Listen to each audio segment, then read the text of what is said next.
Okay, we're going to continue with this morning's presentation. The last presentation for this first session on the networks by Bruno JOLY. Bruno, I'm going to let you introduce yourself. Hello, everybody. My name is Bruno JOLY. I work on new technologies. And I used to be an operating director, and I've recently changed roles. I'm going to go into detail on the results for the work that has been carried out within the scope of the structural indicators. Let me give you a brief reminder, the definition, so that I can explain exactly what this indicator is. We have two values between 0 and 100, 0 and 10, for example, and this enables us to characterize the capacity of a road surface to cope with the traffic that is going to be on the road pavement. The work was carried out, as has been the case for the different types of work that have been presented to you, in different tranches. The first tranche or phase was an analysis of the current situation in order to see what indicators were to be used or not, notably in France and internationally speaking. In the second phase, we basically set out to list all the pathologies that we wanted to detect, thanks to the structural fatigue. And in phases 3 and 4, we attempted to establish a structural indicator, as we call it. So for the first part in France, if we look at the current situation, we do have structural indicators. We have a certain number of them, not very many, nevertheless. We have, first of all, the MNQTR. That's the structural rating that we use for our network for the trunk roads. This is part of our asset-based approach. We have a scale from 1 to 5, and we look at the level of cracking, the level of deformation on our national roads. For the motorway experts, you yourselves have your indicator. This is the MNQI. The method is quite similar, and the thresholds, nevertheless, are a bit more demanding. If I move on, for the departments, we realized that some of them did have methods, assessment methods. However, these methods tend to be internal methods or methods that have been put forward via engineering offices. So we don't have a single method for all départements. In the metropolitan areas, the QRN method is not adapted, in particular for what it derives, because in metropolitan areas we have to take into account the underground roads, and so that doesn't really match with the QRN. If you go to another, if you go to the agglomeration of different communities, there are no defined indicators which we can take into account by the different technical services. Now, internationally speaking, we looked at what was happening in other countries.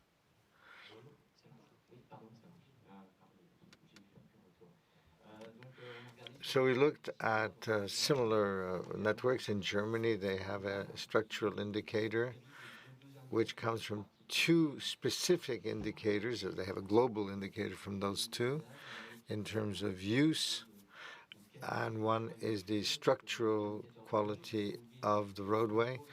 And so it's mainly based on comfort and safety, and there's more traditional heritage, which is about deterioration and cracks, and takes into account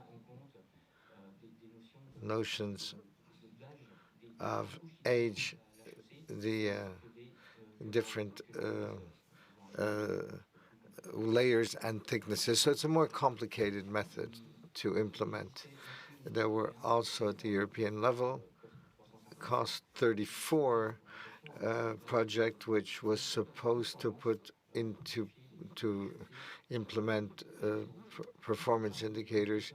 And among the indicators, there's one which is structural, which is based on bearing capacity, the level of cracking, rutting, and longitudinal deformations. The indicators are based on a weighted average of these four technical factors. When we look At the US, I think you know the indicator, the PCI index and PSI. The PCI is a global indicator or index, which translates as a function of its level if you have structural or surface level problems. That, to simplify, because it takes into account every deterioration that's visible on a road surface. If when you have 100, you have a very good road surface. If you have beyond 80, 70, and 90, you have superficial problems. If you have grades below 50, you have structural problems. Globally speaking, if I summarize all of these indexes, we see that all these structural indexes take into account cracking and deformations, and then you have grading methods, which are penalization method or calculation through means. To come back to what we did in the DVDC project, we wanted to define a structural indicator, and I'd add what isn't up here to calculate that on terms of automated monitoring systems, like Frederick talked about. The idea was to say, as soon as we have LCMS type or equivalent methods, to propose a structural index. I'll present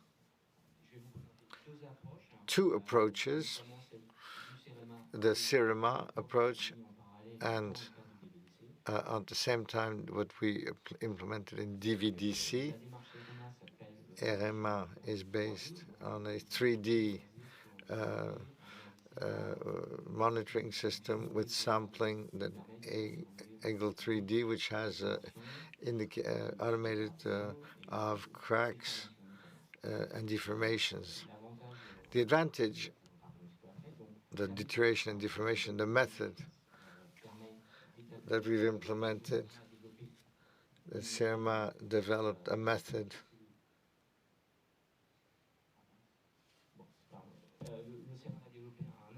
an indicator which IQE, which was on the state of the road surface, and give us 5 classes of damage. The 3 classifications. The main, you have a road surface that's not degraded in terms of its state. A second level, which is damage that allows you to say it's the surface areas, and the third level of damage, which is the structural part that's been affected. The index had a value because certain sections of roads are not analyzed, and especially everything below our roundabouts. So there's a pre-filtering system that's done upstream to get this index. Now, what we've decided to promote for the IQRN 3D is to really use the deformation data, which allows us to say that you have damage that are of a structural nature, and this looks above all at the longitudinal short wave and long waves, as well as the amount of wear on the sides, to localize the sections where you need to have structural problems. What I forgot to say is that the automated samplings can be geolocated, so you can go very specifically to the areas where you have problems that we see on the left-hand graph, where the red zones are orange is superficial damage.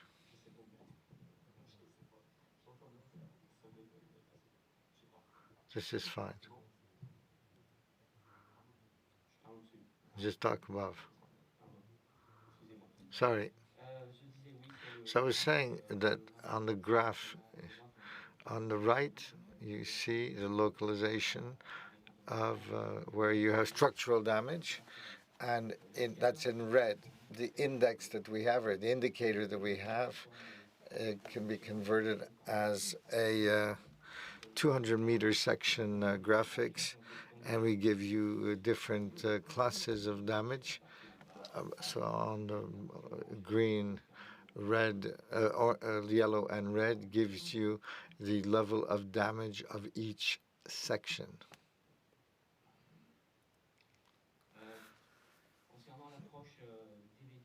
So for DVDC approach, which we did at the same time, the work group first began by, given the work we've done on the road surfaces, what technique should we use for maintenance? Why don't I have a reinforcement of the road pavement? Why didn't I use it?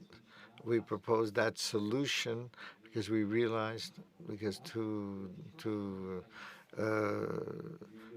damages, for example, on the rolling area, and so we look at all the techniques, structurally or shoulder effects, if you like, and then we saw what we needed, the degradations that were appropriate for this technique, and that's what we see on this graphic. We see in the middle, on the middle column, you have all the various deteriorations for local or general problems, and we looked, as we said, the index or indicator is based on sampling and what was accessible for the new engines, new generation engines. In green, we have all the deterioration that can be used, like LCMS tools, and in blue, you have a small complementary aspect because we worked at the time, and it's probably improved since. The repair today is not detected automatically, but the repairs are not always visible on the surface that we analyze because they're quite wide, because CMS looks at 4 meters wide and not 10 meters by 10 meters. So the conclusion is that we could, because of this first stage of work, produce an indicator based on LCMS data. So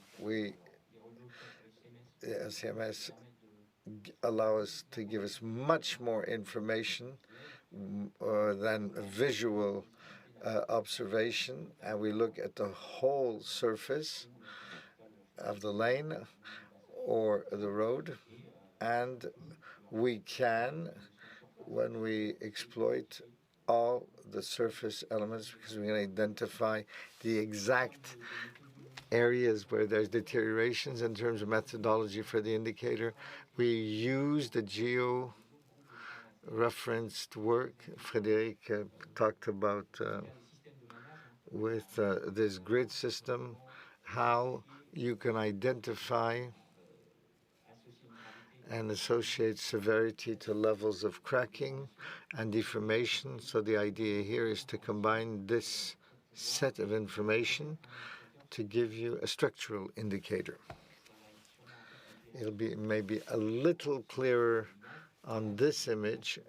Here what you see is you have the representation of cracks in the weight-bearing lanes, and in orange we have this information we put simultaneously, that we have simultaneously, and the idea is to analyze them together in that square rectangle I've just put up.